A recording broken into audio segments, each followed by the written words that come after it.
나오미가 딸의 안락함을 돌보는 것은 의심할 여지 없이 매우 칭찬할 만하며 모방용으로 기록됩니다. 그녀는 자신과 결혼할 생각이 전혀 없었다. 그러나 노년의 그녀는 영원한 과부가 되기로 결심했지만 며느리를 거기에 가둬둘 생각은 아직 어렸다. 나이가 젊음의 기준이 되어서는 안 됩니다. 오히려 그녀는 어떻게 하면 잘 결혼할 수 있을지 고민으로 가득 차 있다. 그녀의 지혜는 그녀의 딸이 그녀 자신을 위해 계획하는 것을 그만 그녀의 딸을 위해 계획했습니다. 1절. 그녀는 이렇게 했습니다. 멸종되고 있다. 매우 성실하고 정중하게 행동한 며느리에게 친절과 감사의 마음을 전합니다. 내 딸. 그녀가 말했다.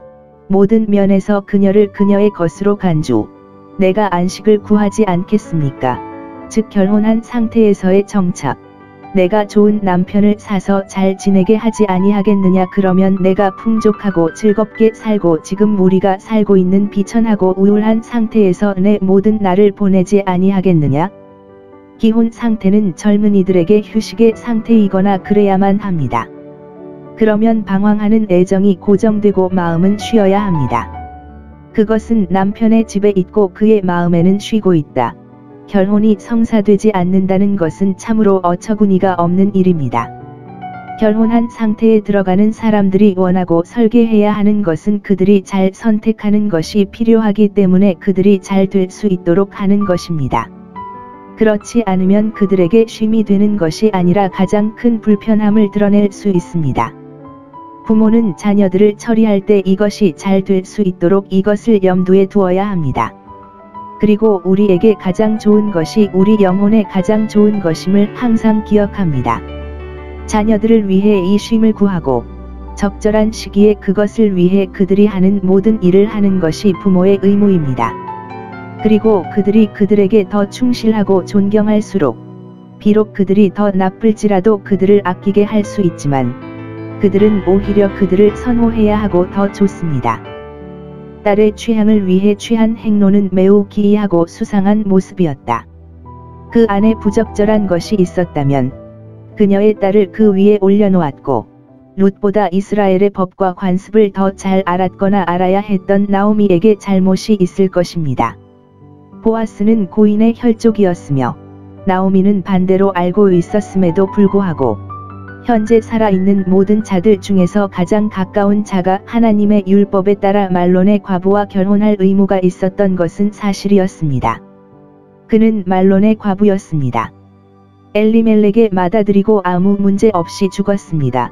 2절. 보아스는 우리 동족이므로 양심에 따라 우리 일을 처리하지 아니하느냐? 이것은 우리가 믿음으로 그리스도께서 우리의 가장 가까운 친족이심을 그 발 앞에 두도록 격려할 수 있습니다.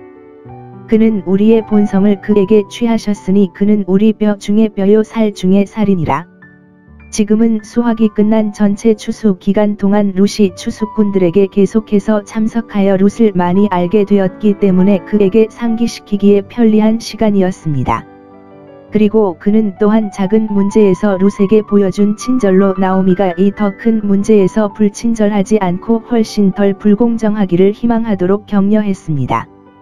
그리고 그녀는 그가 그의 타작마당에서 썰물 잔치를 베풀고 2절.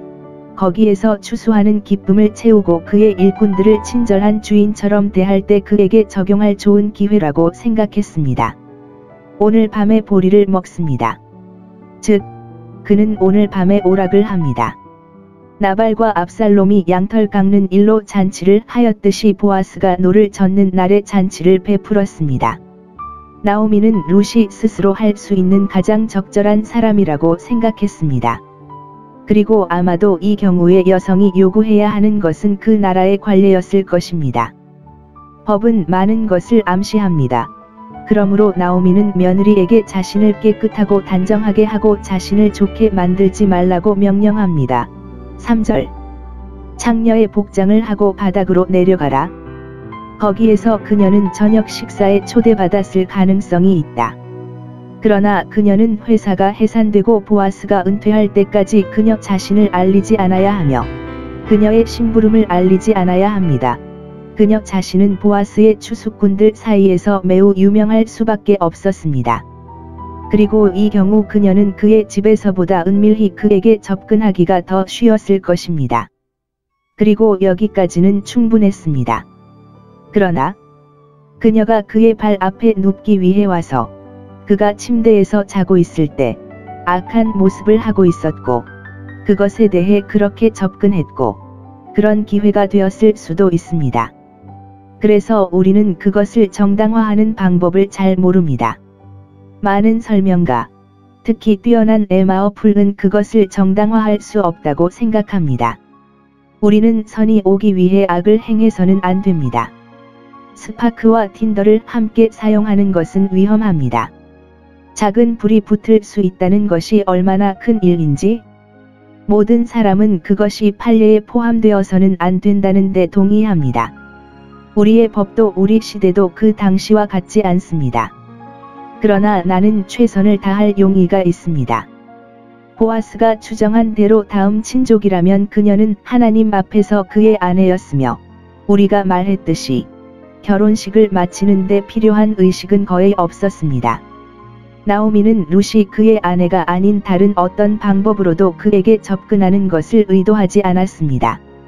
그녀는 보아스가 노인일 뿐만 아니라 그녀는 그 근처에 있는 그녀의 며느리를 모험하는 데 있어서 그 혼자만을 신뢰하지 않았을 뿐만 아니라 진지하고 냉철하고 유덕하고 종교적인 사람이며 하나님을 경외하는 사람이라는 것을 알고 있었습니다.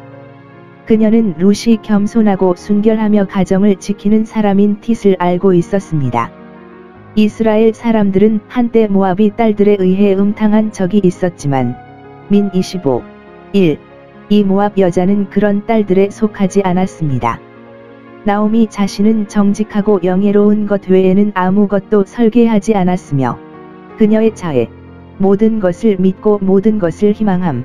는 보아스나 룻이 마찬가지로 정직하고 영예로운 것 외에는 무엇이든 시도할 것이라는 모든 의심을 없애고 금지했습니다.